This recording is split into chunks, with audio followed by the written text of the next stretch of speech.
Welcome to our channel.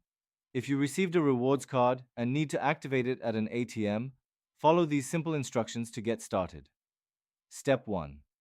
Locate an ATM that accepts your rewards card. Most major bank ATMs will work, but check with your card issuer if you are unsure. Step 2.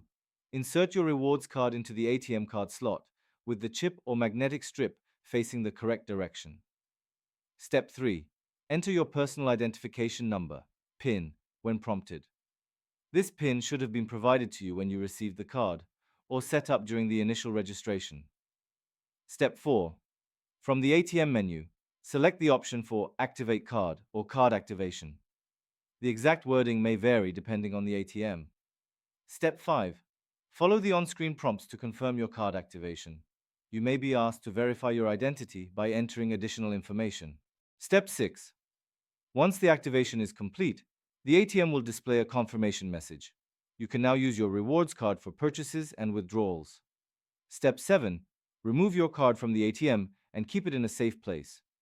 Make sure to memorize your PIN and never share it with anyone. Step 8. Check your card balance at the ATM or online to ensure the activation was successful and your rewards balance is available.